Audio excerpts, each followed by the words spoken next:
నాగర్ కర్నూలు జిల్లా Kollapur PG college principal విద్యార్థులపై లైంగిక వేధింపులకు పాల్పడ్డాడు. టీసీ కోసం వచ్చిన విద్యార్థిపై అఘాయిత్యానికి పాల్పడడంతో ఆమె ప్రతిఘటించింది. అయితే ప్రిన్సిపాల్ లైంగిక వేధింపులపై విద్యార్థులు ఆగ్రహాన్ని వ్యక్తం చేస్తున్నారు. వేధింపులకు పాల్పడిన ప్రిన్సిపాల్ వెంట విద్యార్థులు పడ్డంతో నగ్నంగా పారిపోయాడు. ప్రిన్సిపాల్పై ఉన్నతాధికారులు చర్యలు తీసుకోవాలని విద్యార్థులు డిమాండ్ చేస్తున్నారు. మరి ఈ దేశం సంబంధించి మరింత తాజా సమాచారాన్ని మా ప్రతినిధి నరేంద్రాచారి అందిస్తారు. నరేంద్రాచారి, మరి ఈ ప్రిన్సిపల్ దురాఘాతానికి సంబంధించి డీటెయిల్స్ చెప్పండి. నాగర్ కర్నూలు జిల్లా కొల్లాపూర్ పీజీ కళాశాలలో కీచక ప్రిన్సిపాల్ భాగవతం వెలుగు చూసింది. అయితే గత కొన్నేళ్లుగా ఈ కీచక ప్రిన్సిపాల్ పోలోనియస్ అనే కీచక ప్రిన్సిపాల్ గత కొన్ని రోజులుగా విద్యార్థుల పట్ల అసభ్యంగా ప్రవర్తిస్తూ వస్తున్నాడు. అయితే ఇదే తరుణంలో రాము అనే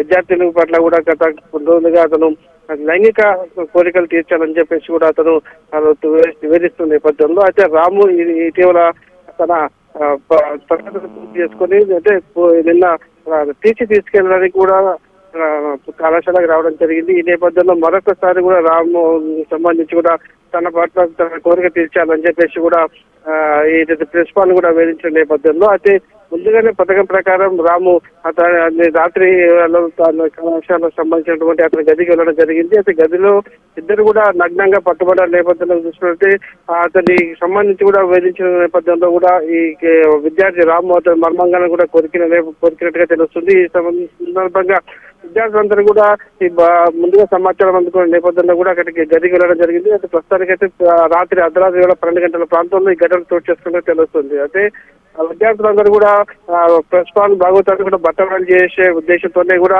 అక్కడికి చేరుకోవడం జరిగింది. ఈ నేపథ్యంలో ప్రిన్సిపాల్ నగ్నంగా కూడా గదిలో విద్యార్థులకు పట్టుబడంతో పట్టుకునే ప్రయత్నంలో కూడా ఉపాధ్యాయుడు పారిపోయాడు. ప్రస్తుతానికైతే ఉపాధ్యాయుడు కూడా ఇప్పటికీ అందుబాటులో లేరు. ప్రస్తుతానికైతే పోలీసులు కూడా అక్కడికి వెళ్ళి విద్యార్థులు పోలీసులు వెళ్ళి తమకు న్యాయం చేయాలని చెప్పేసి విద్యార్థులు కూడా ఫిర్యాదు చేసినట్టుగా తెలుస్తుంది. అందుకు సంబంధించి కూడా ప్రిన్సిపాల్ కోసం పోలీసులు కూడా గాలిస్తున్నారు. ప్రస్తుతానికైతే గత కొన్ని సంవత్సరాలు కూడా చాలా మంది విద్యార్థుల పట్ల కూడా ప్రిన్సిపాల్ ఏదైతే ఉన్నారో ప్రిన్సిపాల్ కూడా అసభ్యంగా ప్రవర్తిస్తూ వస్తున్నాడు. తమ కామ కోరికలు తీర్చాలంటూ కూడా విద్యార్థులను వేధిస్తున్న నేపథ్యంలో రాము అనే విద్యార్థి తాను టీసీ తీసుకెళ్తున్న సమయంలో కూడా ఏదైతే ప్రిన్సిపాల్ భాగవతాన్ని కూడా బట్టబయలు చేయాలని చెప్పే ఉద్దేశంతోనే కూడా రాత్రి ఈ విధంగా తోటి విద్యార్థులకు సమాచారం ఇచ్చి తెలుస్తుంది. రూమ్ వెళ్ళిన సమయంలో కూడా ప్రస్తుతానికైతే అక్కడ రాత్రి 12 గంటల ప్రాంతంలో కూడా అయితే నగ్నంగా ప్రిన్సిపాల్ బయట విద్యార్థి దగ్గర దొరకడం జరిగింది. ప్రస్తుతానికి అక్కడ నుంచి అయితే ప్రిన్సిపాల్ పరారయ్యడం తెలుస్తుంది. అతని కోసం అయితే గాలిస్తున్నారు. పూర్తి సమాచారం కూడా పోలీసులు సేకరిస్తున్నారు. ఇతను ఇంకా ఎంతమంది విద్యార్థుల పట్ల ఇట్లా వివరించారనే కోణంలో కూడా పోలీసులు దర్యాప్తు కొనసాగిస్తున్నారు. అర్చన.